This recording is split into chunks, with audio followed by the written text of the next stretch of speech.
Hi everyone, I'm Tom. And I'm Janelle, and this is For Game and For Glory, where we talk about tabletop gaming and look to see if there's any connection between that and the Christian walk. So now most of the time when we do these videos, we kind of follow the format of the name of our channel. We do the For Game and then we do the For Glory. But this time we wanted to flip that around because, well, the theme this month is hospitality. As followers of Jesus, the Bible actually has a lot to tell us about hospitality. 1 Peter 4:9 says, "Be hospitable to one another without complaining." And at the end of Romans 12:13, Paul tells us specifically, practice hospitality. It's said as a command, not a suggestion. Hebrews 13:2 speaks about the fact that as those who show hospitality, we don't know what kind of guests we might be hosting. It says, "Do not neglect to show hospitality, for by doing this, some have welcomed angels as guests without knowing."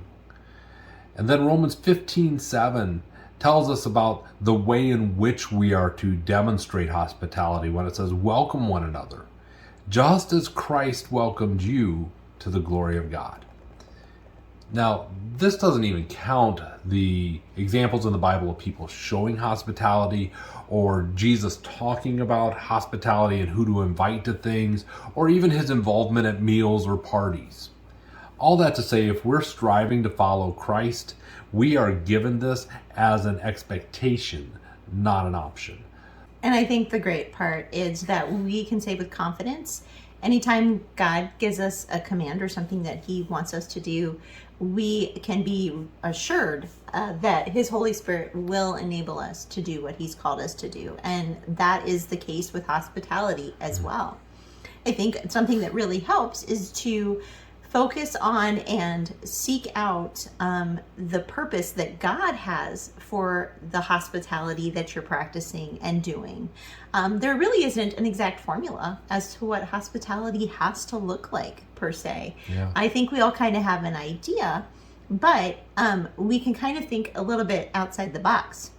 One of the things that we have found that is helpful when being hospitable, when having people into our home, is to do a game together, to play a game that is a little lighter perhaps, a game that will allow for a lot of interaction between us and our guests.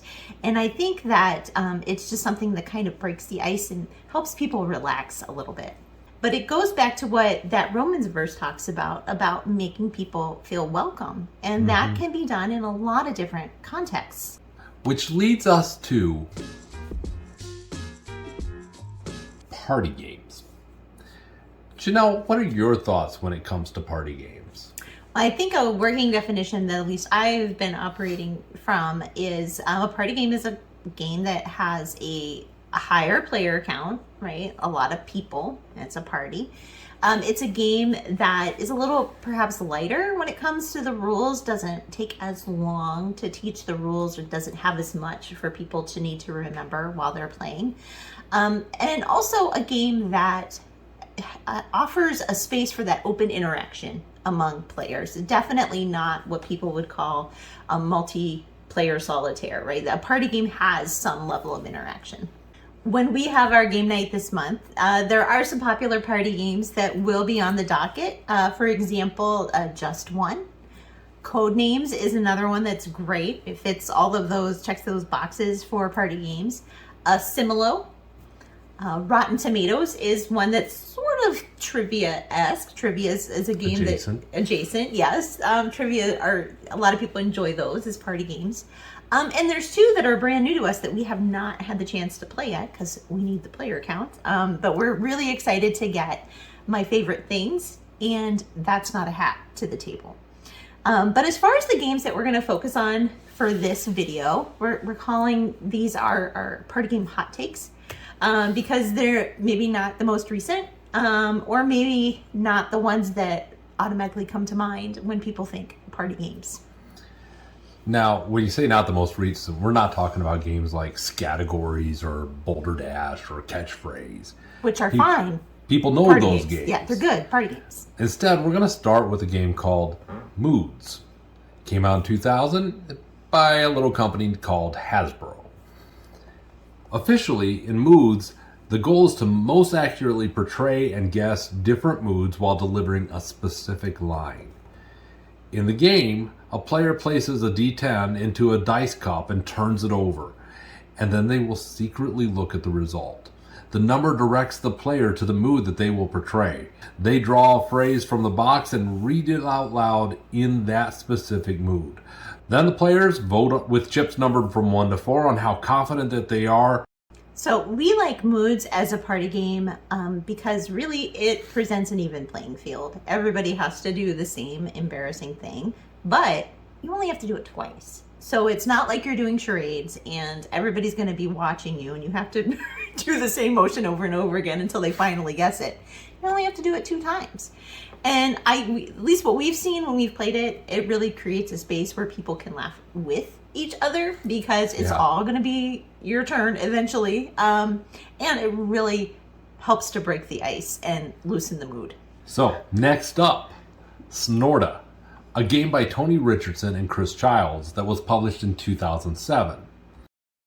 This card shedding game is a fast-paced game where each person has an animal.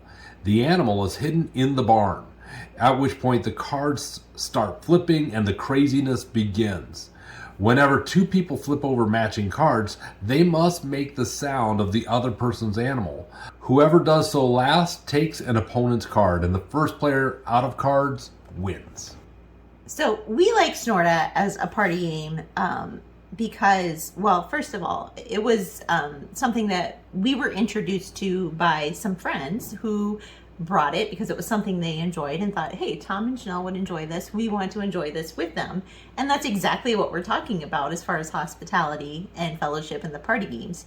But also, there is a certain level of silliness here that you just have to embrace. And I think that it can really kind of help people drop their guard.